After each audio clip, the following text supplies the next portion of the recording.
Good evening, everyone. Today I'll start my talk with the quote of Albert Einstein, who once said, "Intellectuals, they solve the problems, but geniuses prevent them." And the FOGSI wants us to become geniuses in obstetrics so that there is no more PPH in our country leading to maternal death. According to new guidelines, any blood loss equal to or more than 500 ml after childbirth or more than or equal to 300 ml blood loss with any warning signs and symptoms like pulse more than 100, BP more than 100, diastolic BP less than 60 or shock index equal to or more than 1, especially within first 24 hours of birth, especially within 2 hours. It can be minor or major. If the blood loss is between 500 to 1000, we call it minor PPH, and if it is more than 1000 mL, it is called major, which can be further divided into moderate or severe PPH depending upon the amount of blood loss.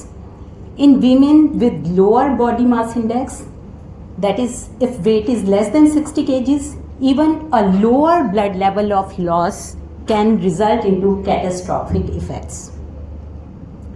PPH can be primary if it is occurring within first 24 hours of the birth. The most common cause is atonic uterus, and if it is happening between 24 hours and 12 weeks of birth, it is called as secondary PPH, and the most common cause of that is retained placental bits, that means tissue factor. Every and any female can suffer from PPH. Why?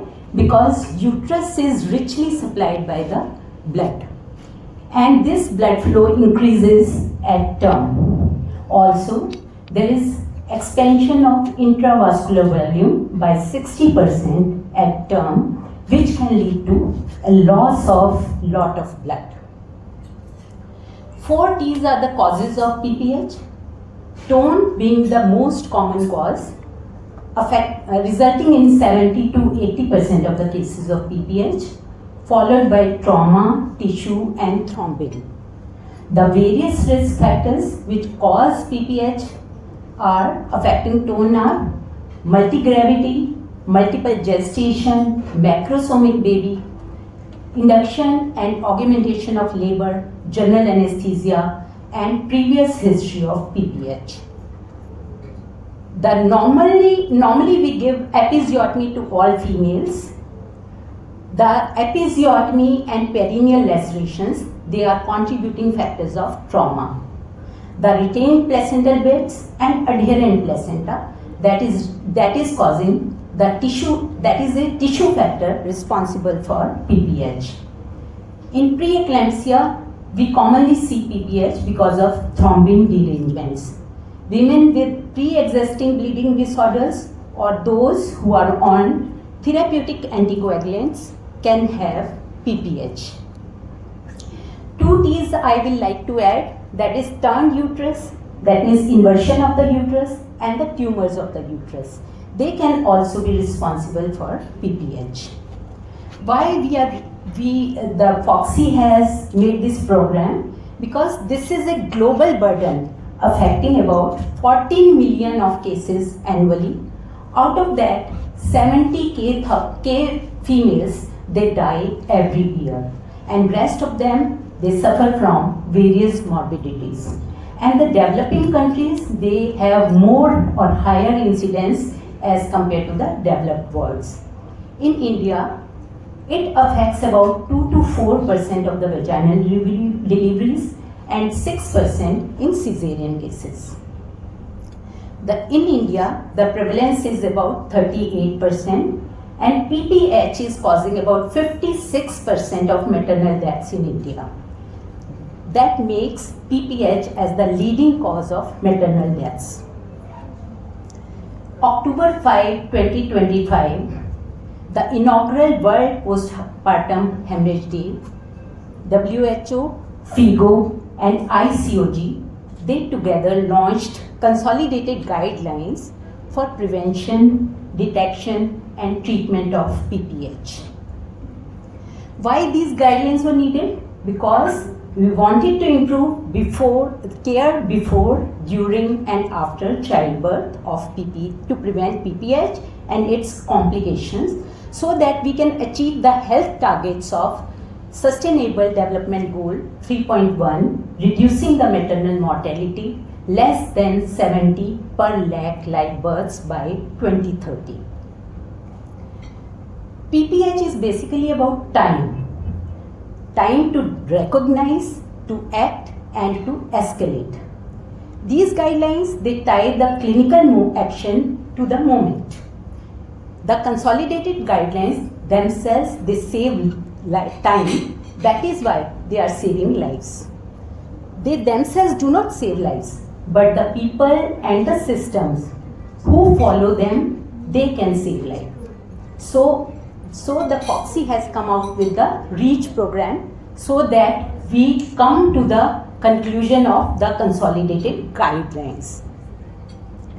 Let us today learn, unlearn, and relearn these guidelines so that we are no more illiterate and we do not face the medical legal complications of PPH and its morbidities and mortality.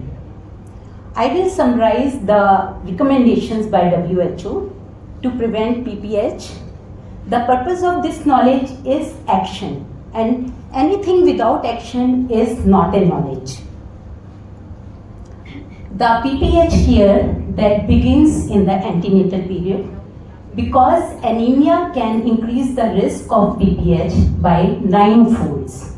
So the antenatal care that can prevent PPH. Every woman should be checked for her hemoglobin by CBC or simple hemoglobinometer can tell the HB. She should be given 30 to 60 milligram of iron and 400 microgram of folic acid per day. Government of India recommends 500 microgram per day, or we can give 100 milligram of iron plus 2800 of microgram folic acid per week.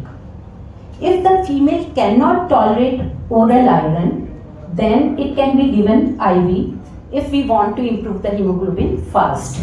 The FCM is found to be the best, and now Government of India also recommends the use of FCM along with the use of it also recommends where patient cannot afford FCM or is not available, iron sucrose or iron dextran.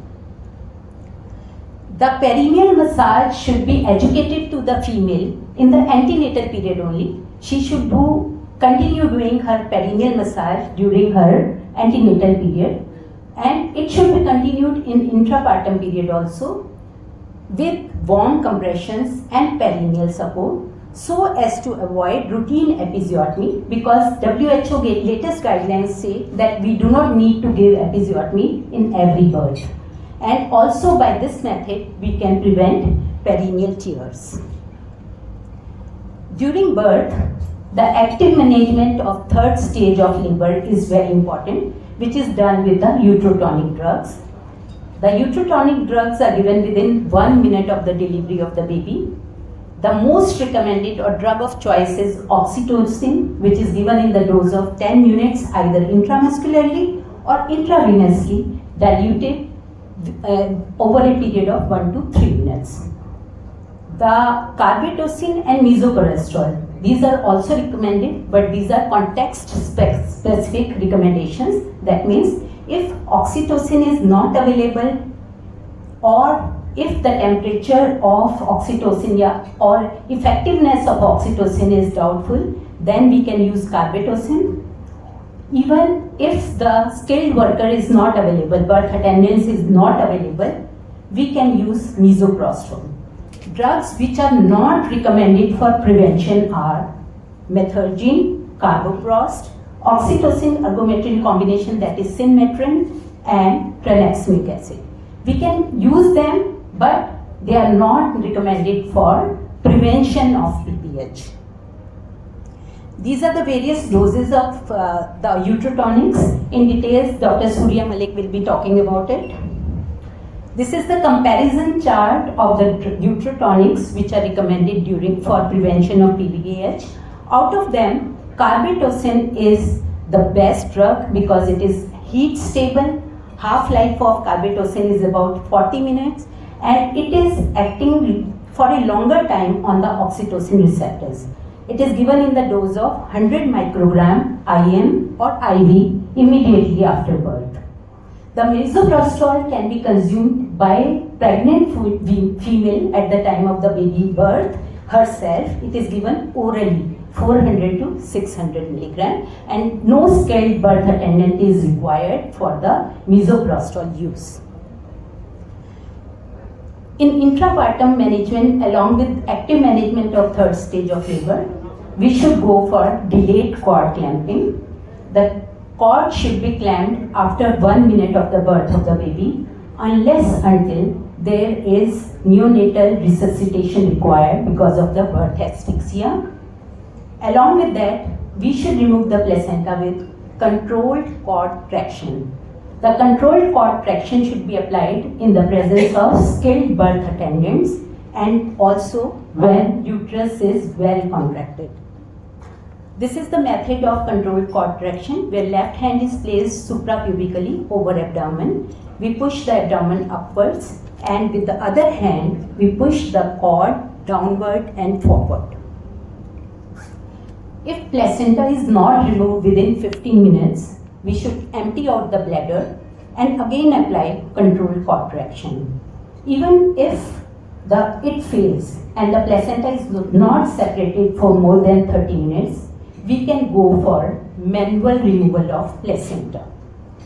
After removing the placenta, we should always check for any missing cotyledons or any piece of the placenta, because retained placental bits can be a cause of atonic PPH, and these should be removed immediately as soon as you diagnose for the retained placental bits.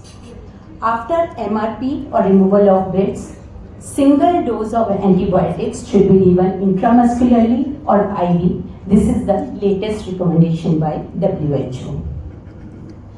The first 2 hours after delivery is called as 4th stage of labor. The 4th stage of labor is also very, very important, when we should check uterine tone every 15 minutes for the first hour and every 30 minutes in the next hour.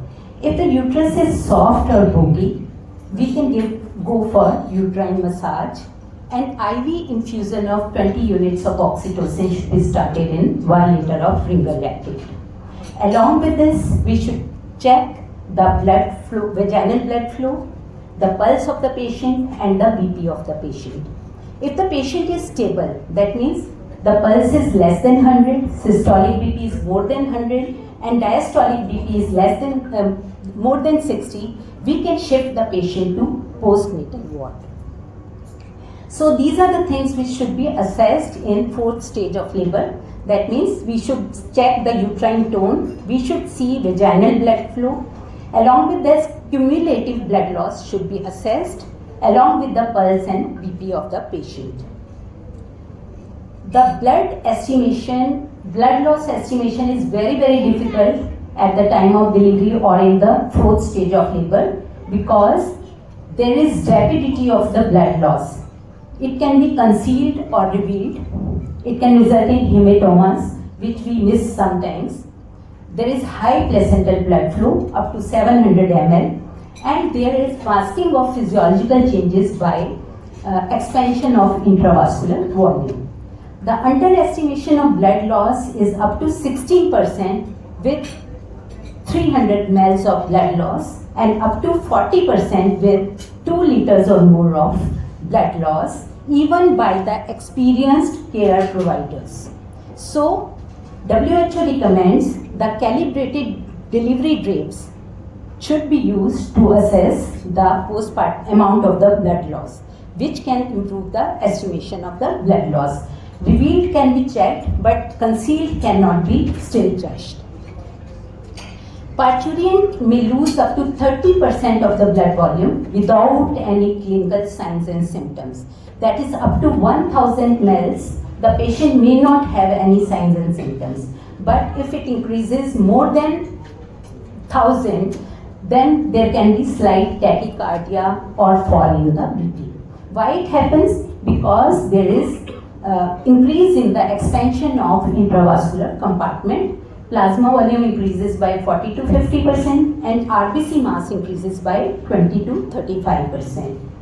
So whenever you see that the blood loss is more than expected, we should always calculate the shock index, because it is seen that shock index is directly proportional to the mortality rate and the blood product requirement in the patient. When the shock index increases from less than 0.6 to more than or equal to 1.4, the maternal mortality rate increases from 10.9% to 39.8%. Also, the blood product requirement increases from 1 unit to 22 units, almost 22 units. Whenever you see more of blood loss, the E-motive bundle should be activated, the details of which will be taught by Dr. Ruby Bhatia in subsequent lectures. So to conclude with, that PPH can kill, but we can always prevent PPH by good antenatal care, active management of third and fourth stage of labor, and also by educating the birth attendants and patient and the family by holding the mock drills and holding the REACH programs as today we are holding it. 3 pillars of PPH are: prevent by proactive interventions, prepare for the golden hour, and protect the female by early detection and bundle care. Thank you. Thank you so much. Any questions? You are welcome.